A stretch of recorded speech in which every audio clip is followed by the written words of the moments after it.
Donc, salam alaikum Sénégal, chers mes téléspectateurs qui nous regardent à travers notre chaîne, à travers VFTV ou bien YouTube, TikTok, wherever vous nous cette année. Bonjour. Bonjour ou bonsoir, ça dépend de vous voulez cette vidéo, ça dépend. ci heure bi nga toogee nga concentré wu sa télé whatever wala sa téléphone ngay commencé di seetaan vidéo bi à travers ni ne pas air à travers non seen YouTube TikTok Instagram whatever les jumeaux officiels ñoom lay nuyu di la béggee di la jox sa wàccu waay. Jumeau, on a une pépite à présenter, on a une émission de fou, de folie à présenter. Jumeau, dama lay bàyyi nga xuus expliquer gars yi ñu koy demee. Voilà, comme il a si bien dit, c'est une pépite d'homme bu góor la bii nii bu bees la ça s'appelle Nul ne part ailleurs avec les jumeaux officiels fii ni lay xewee dans notre chaîne YouTube wala boog VFTV bien sûr ñu représente mooy les jumeaux officiels. Cette émission bien sûr va avoir des invités de marque bien sûr nañ leen andil showbiz ak actualité waaw utile et agréable comme ni ko jumeau waxee utile et agréable da ngeen di am seen chroniqueurs yi seen tiktokers yi tiktokeuses ou tiktokers yi ngeen am yu ngeen bëgg wax leen ko ci commentaire yi ñu indil leen ko musiciens yi bu leen ko fàtte gars yi affaire bu garaaw ngeen am fii bu garaaw lañ leen di tegal donc di ko comme ni ko jumeau waxee on va inviter deux invités on va avoir deux invités ici ça dinañ leen tegal benn musicien benn tiktoker benn chroniqueur aussi à côté ñu expliquer ci benn thème boo xam ne ça sera posé ici ça sera préparé à l'avance ñu ñëw ñu teg thème bi ñu expliquer ñu waxtaan aussi ñu waxtaanal nit ak musicien bi wala YouTube ñu ñëw ñu teg thème bi ñu expliquer ñu waxtaan aussi ñu waxtaanal nit ak musicien bi wala YouTube bi expliquer ñu sa vie ses débuts et puis ses réalisations yëpp ñu waxtaanee ko fii tey. On commence cette émission avec deux invités de marque, bien sûr. Nous avons Fresh Boy à côté et Mamsay. Boy, Fresh, nous n'avons pas. Salaamaaleykum maa leen di fay les jumeaux di nuyu ñëpp ñu ngi seetaan à travers notre chaîne YouTube en même temps aussi di am contentement ci invité bi voilà j'espère que tout ce qu'on va débattre ici na leen amal avantage en même temps aussi di ngeen ci jàng lu bëri jumeaux merci beaucoup. Mamsay suñuy jaaykat bi. Bonsoir, je me présente. C'est Mimi Sow. Je me présente en tant que collaboratrice avec les jumeaux officiels. di ñaan aussi lépp lu ñu wax fii mu jëriñ leen. Voilà, Jumeau, comme elle a si bien dit, comme notre collaboratrice, parce qu'il y a une ligue ensemble, bien sûr, à travers ses vidéos, à travers Yimoïda, à travers ses lives, à travers produits Yimoïda, bien sûr, di ko exposer ci internet bi TikTok.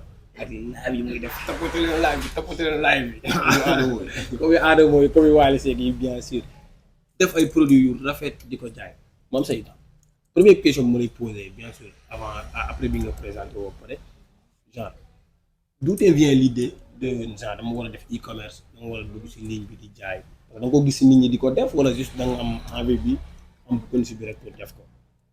Bon, l'idée m'est venue naturellement. Parce que avant business bi yàgg naa nekk di def ay commerce man ak sama grande sœur bi dañoo toog benn vacance nii comme def ma woon dara sama grande sœur bi proposé ma su ko ñu dem Dakar jënd ay bagages c'est ce qui m'a motivé donc ma commencé nekk di business instant bi maa ngi si sant sama bopp maa ngi sant yàlla. On peut dire que ne si ndaw la jëlee quoi. Exactement. waaw comme su ndaw comme genre su ndaw la jëlee ak jàng bi et tout on peut dire que genre dafa nekkoon loo xam ne bëggoo woon toog benn place mais juste vacances yi damay toog comme ni ko gars yi di defee toog ñaaka def dara dem genre Dakar dem géej ñëw tëdd nelaw loolu la woon wala juste kon si loolu. non du woon kon exactement parce que man yàgg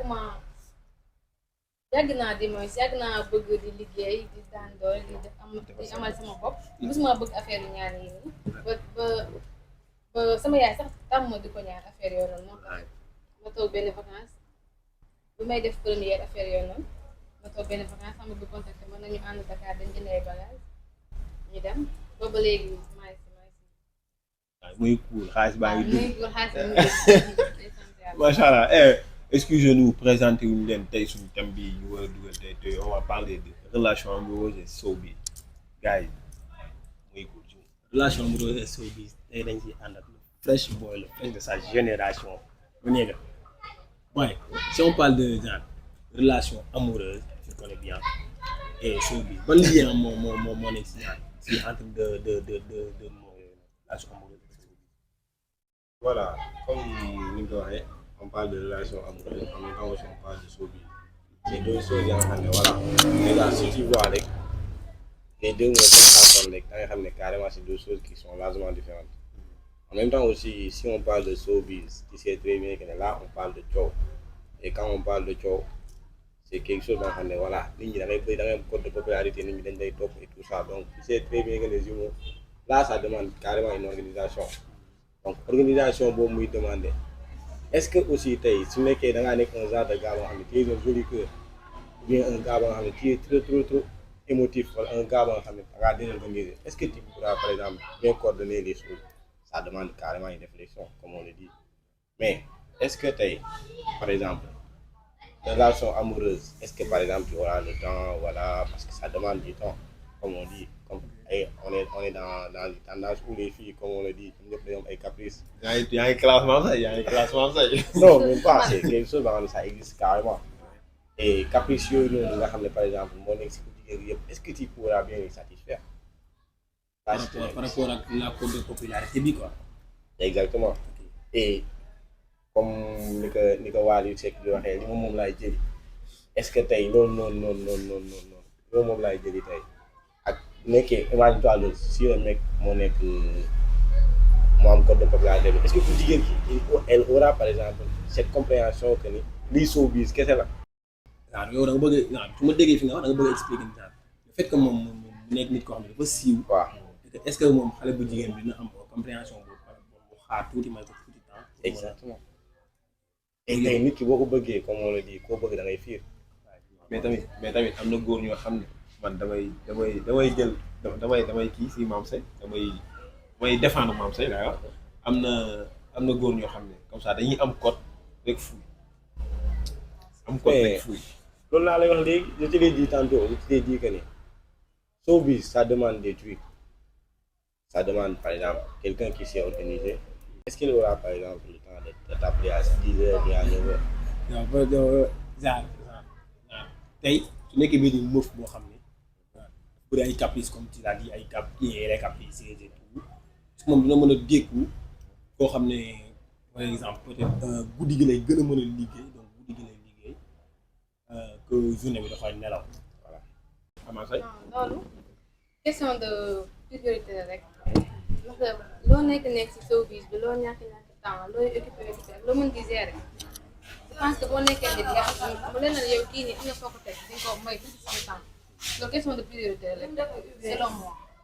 donc si je comprends bien Mame Seye par rapport ak Fresh daal le fait que nga nekk si showbiz bi tout le fait nga nekk si showbiz bi dina waxati relation amoureuse et showbiz le fait que nga nekk si showbiz ne te donne pas le droit wala genre ça peut te donner l'opportunité de bien gérer ta meuf et tout de jongler sur les deux côtés donc Mame Seye ci côté boobu la waxee moom carrément je me dis que day défendre bien ñi quoi peu importe l'occupation donc da nga war a mais Mame Seye mais est-ce que tey par exemple comme ni Fresh waxee le fait que genre ki nekk ci showbiz bi guddi lay gën a mën a am temps pour liggéey et que genre comme on le dit rek sauf si seddee ngay mën a gën a am esprit bu mën a fii nëbbatu nit ñi pour mën a liggéey est-ce que loolu noonu dina la may temps boo xam ne tamit ngay nelaw journée bi nga mën a dina fi di woote di diggante waa bii comment tu vas ça va je vais bien tal journée na nii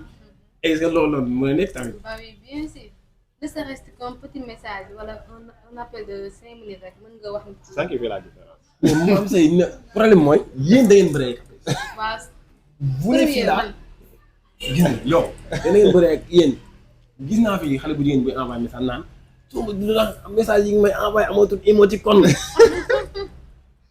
non am nga problème de émoticône il est là fait tout un plat amatul émoticône envoyé mooy émoticône yu am kër mais dafa wax na dëgg dafa war a man yéen laaj défendre tey moom seen part laa jël wax na dëgg dafa war a am yëpp dafa war a cool am yëpp da ngeen di déggante day neex day. mais jumeau je vais te poser la question à Fresh peut-être est-ce que loolu noonu est-ce que jigéen ñi tey jii nii mën nañu ko accepter bu fekkee déggante wu une semaine mais benn conversation rek mën na changer tout moi damay rebondir si benn affaire ba nga xam ne c'est quelque chose ba nga xam ne je le dis tout le temps par exemple relation amoureuse c'est différent de relation amicale, c'est différent de friendzone, c'est différent de flirter, c'est différent de d'autres trucs. On parle de relation amoureuse carrément. Et moi je dis souvent que deux personnes qui sont amoureuses, répète bien mes mots, ne peuvent pas rester par exemple plus de 4 heures de temps sans parler. C'est un problème, Bam. C'est ça la différence. Maintenant, si tu dis que voilà, par exemple que quand on se discute et tout ça, ça devient fuite et tout ça, là, forcément, il y a quelqu'un qui ment l'autre. Je vais rebondir aussi sur le Mamsay, ça dépend d'une question de priorité et tout ça. Mamsay, dans la vie, si tu aimes quelqu'un, je te le dis, si tu aimes quelqu'un, au nom de Dieu, à un moment où beaucoup d'écoute, forcément, cette intuition il va te mener à des pensées négatives. Et quand cette intuition vous commencez négative, peu importe où vous arrivez à vous l'aider. Donc, mais tamit comme ça soit amee benn nit koo xam ne nii comme ça prenons le cas de Diamane comme ça dafa tellement populaire que ne amul temps bu bëri ngay génn ku mel noonu yow sa xel du dal. mais c'est normal. te si côté boobu laa lay waxee su ma la waxee nii comme ça da ngay toog ay years doo dégganteeg moom si côté boobu laa lay waxee. du yow foo mu am benn écart bu nga ne par exemple forcément il y aura que une chose ba nga xam ne ça demande ça mu nekk la une bonne organisation. Mais au-delà de cette organisation-là, est-ce que la meuf elle est compréhensive? Est-ce que le gars il est compréhensif? C'est des choses qu'on se pose aussi. Parce que tey loolu leen mënti gérer bu nekkee daa am kenn ka nga xam ne tàng saa la si diggante bi loolu leen doon avance. Et comme on dit relation dëggantaan jaay boo bëggee mu avancer faut que tu évites les détails. Un expert qui parle. Faut bien les écouter. Ouais, tu dis ça, tu dirais. On va revenir sur Mamsay par rapport à lui def et tout. Ouais, par exemple, genre, c'est un défaillant, il dit ça, il le dit bien aussi, parce que quand on parle de relations aussi, on parle de compréhension, on parle de vie quotidienne, on parle de problèmes et tout, mais surtout compréhension. Est-ce bien là, dans la vie actuelle, compréhension, dans le c'est un perle rare. Et que dispute moi. Mais si on revient sur Mamsay, on va vite revenir qui parce que c'est un sujet c'est un peu tabou, mais voilà, on va revenir. Mamsay, yow nga bañ toog vacances juste pour toog wala pour free wala pour affaire bien sûr que soo jaay di nga free mais nga dem ba affaire yi duggul la nag sa mag bi ngeen dem di jëndi ay marchandises di ñëw di jaay début bi lu mu demee woon. Début bi c'était pas du tout facile parce que des fois nga dem indi sa marchandise nga jox ko gars yi ñu lay dawloo. ñu leb la exactement bañ la fay après doo yoraat départ c'était pas du tout facile. Est-ce que yow c'était ça t'est arrivé genre par exemple nga jënd sa marchandise jox ko nit ñi ñu jël ko yóbbu la. Oui. nga fay ñu ko ba nga perte ba abada. Ça m'est arrivé presque 3 fois. Waaw nga jógaat. loolu dëgg na mais tant que dëgg nañ. moom à chaque fois sama loolu moom may relever waat. Ah d'accord donc.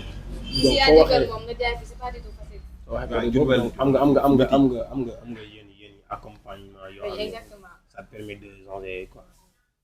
C'est elle qui m'aide à chaque fois. Oui, merci Baaxa, je le salue à passage. D'abord, je salue à passage. Sama gars, moi non, parfois bu neex.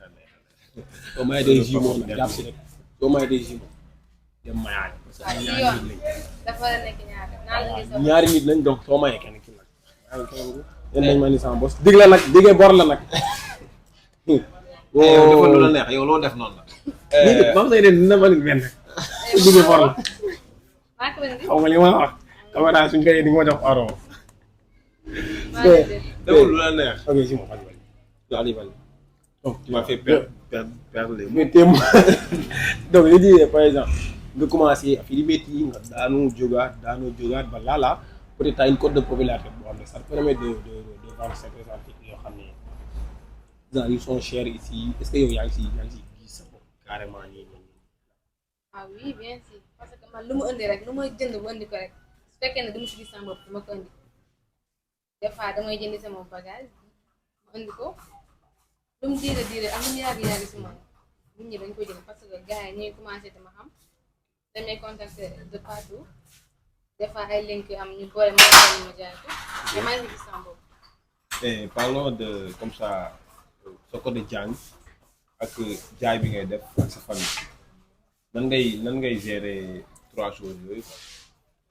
Vraiment difficile parce que souvent dañ may message naan ma jaay bi si laa gën a concentré woo pour jàng bi et c'est quelque chose boo xam ne c'est la réalité mais instant bi maa ngi siy travailler bu baax s'il le faut sax fekkee damay ubbi benn boutique boo xam ne dama koy bàyyi fii wut si benn bu nekkal mu ne continuer sama étude normalement parce que moom moo ah mais peut-être moo gën.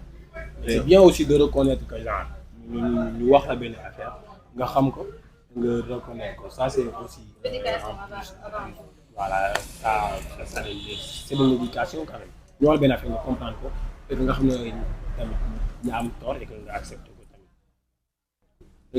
mais tamit xam nga am instant yi dëkk bi fi mu àdduna fi mu toll yow yaay peut-être éducation bi c'est bon mën nga di déglu c'est bon mais parfois sa xel xam nga mu gis boppam. c'est ça maa la ko wax. xam naa loolu maa ngi fi mu teg baax na kii yaa ngi dégg ay boutique ay ubbi. macha allah on va venir si projet yi léegi. macha allah man sama gémmiñ dafa am barke nee naa man dañuy ñëw si man dañuy dañuy dem la ngeen dégg ma si Dubaay rek. ndaa nga mën ñëw xëccaale quoi. sànq nii maa la naan dañ teel a dugal link yi balaa moo ñëw rëcc. fiw laay def fiw. Yàlla donc baax na. donc bien sûr on va revenir si thème bi. parce que nañ dugal publicité avant ñuy dugg si thème bi ou bien ñu continuer waaw on va mettre publicité après on va mais pourquoi pas. ndeke bëggee wum la xol bi kese arva sama ruugi laa la yé les amis on revient sur les jumeaux officiels sur VFtv avec l'émission La Pipite Dombu góor bi ni la paye voilà avec nous les jumeaux officiels les jumeaux officiels tout le monde est PNJ les défaillants PNJ ça on vous salue de passage en vous rappelant aussi ñu ngi fii nii c'est Milka notre premier partenaire bien sûr. waaw c'est un partenaire aussi. suñu premier partenaire à chaque fois suñu ko nee dañuy tourner mais booy ñëw leen yéen a ngi cool yéen a ngi baax daf na leen neex. Voilà c'est ça. On va continuer dans notre lancée film yemoon on parlait de Fresh Boys actuellement je veux savoir ça on parlait léegi ci relation amoureuse ak soo biir le fait que genre jigéen su kii su amul yenn compréhension yi du mën a am une relation durable avec copain mais est-ce que góor ki tamit loolu noonu mën na ko jàpp ne rek ne moom peut-être moom moo war a moom ku jigéen moo war a def effort moom tamit defut yenn effort yi quoi mu lâché wu rek ne moom ku jigéen moo war a am compréhension bi après wooree woon. mais bon wax nga wala parce que par exemple boo xoolee ba si biir comme on le dit jigéen xol la yor ko góor xol la yor et on a tendance à dire que ne dans la vie quotidienne mbëggeel boo bëggee dëggantaan ñaar da ngay njàngoo saa bon bii moom. mais am nga dégg nga moom nee na xam na si dara quoi. exactement parce que dans la vie ñun àll bi tool yi bu nekk dund nga sa premier amour ba pare. exactement. donc exactement tey gis nga mbëggeel moo nekk deux choses yoo xam ne c'est quelque chose yoo xam ne c'est tellement complexe ba nga xam ne yow mënoo koo tirer conclusion exacte exactement par exemple tey booy doxaan ku góor gi bu doxaan ku jigéen gi du fekk dara ku jigéen gi du nopp góor gi mooy def le tout ba ku jigéen la boîte de Pandore. oui bien mais exactement léegi nag ku góor gi à travers ses sentiments dafay da kay woon dik ko woon de telle sorte que ba kooku noonu day jël ku jigéen day xam ne carrément ku góor gi li ñuy wax dëggantaan mu captiver loolu mais après tout ça là da ngay dem ba benn phase ba nga xam da ngay gis ku góor gi mooy wàññi ku jigéen ki gën a bëgg daa benn instant ku góor ki wàññi ku jigéen ki gën a bëgg ku jigéen ki wàññi mais bon tollee si phase yooyu noonu ki si gën a bëgg en question d'amour moom ki bëgg mooy souffrir amul góor amul jigéen di nga booy dama leen wax benn affaire boo leen bëggee ñàkk leen ful parce que jàppal ne am na si mof yooyu yooyu tombé boo ñàkkal ful la sa 10 garçons ñu ngi toog si ginnaaw di xaar nga pare. mais là est-ce que ñàkk fu la dem na ba si genre nga bañ a xam yow yaay kam en fait. non si on parle de ñàkk fu la cela veut dire que ne entre guillemets d'accepter les caprices de la fille. waaw si côté parce que tey des fois da ngay tëdd ba guddi on t'appelle à 3 heures du matin on te dit juste que voilà j'ai des mots de vente patati patata kooku bu la waxee loolu c'est juste par exemple elle a besoin que tu lui consoles c'est simplement ça maintenant faut juste lui des fois da ngay gis lu mu bëgg da ngay dem nga fekk ko si mais on a tendance à voir que ñun suñu relation la moo tax muy gën di métti góor gi day bëgg di incarner chaque jour c'est moi le mec et loolu c'est quelque chose ba nga xam ne on peut l'éviter aussi les waxtaan bi neex na trop trop mais nag. suñu temps muy jot suñu temps moo ñu ko mayu teg heure bii moo ñu xoj. mais c'est des sujets boo xam ne c'est des sujets yoo xam ne nii c'est des sujets yoo xam ne nii mën nañ si nekk di développer fii ba suba mais c'est juste que heure bi moo ñu ko may. parce que c'est de l'actualité c'est de l'actualité qu'on parle c'est des sujets yoo xam ne comme ni nga ko waxee. heure bu ne nga répondre benn question rek ça ouvre une autre brèche boo xam ne mën nga si expliquer quoi. non la ko defee moo tax fii ba suba mën nañu fee nekk di expliquer mais on va pas terminer sans poser Mame Seye une question que vraiment depuis 2000 on a posé. Et là ça affaire bi mu commencé dox mu commencé tu parles tout le temps de boutique bi nga bëgg ubbi là mais lan mooy rêve yi en tant que ci lan mooy rêve yi. rêve yi moo nekk incha allah ngeen gis fi benn Mame Ndiaye Savon à Diourbel wala benn sooy bu télécom bu jigéen ici à Diourbel. ñawal amiin yàlla ko yàlla incha allah ba ma nekk incha allah fournisseur bu gën a mag si Diourbel fii nii avec votre soutien incha allah. yàlla. Voilà, on est tout le temps là, on sera tout le temps là aussi. Les gens officiels sont disponibles pour toi, pour Fresh et pour tous les téléspectateurs et téléspectatrices qui nous regardent à travers notre chaîne YouTube, à travers Univers TV. C'était les jumeaux officiels. Merci beaucoup à Kharim Sarr, le caméraman. Donc, bien là, on va vous donner la parole pour bien durer à ce mot de la fin. Voilà, juste dire que voilà, ça a été un plaisir de venir partager par exemple l'émission avec vous. Et en même temps aussi, on dit souvent que le Diourbel a besoin d'innover. Diourbel a besoin d'innover carrément. Parce que la société, on fait partie des régions. Et pourtant, comme si que Diourbel n'est pas dans les régions.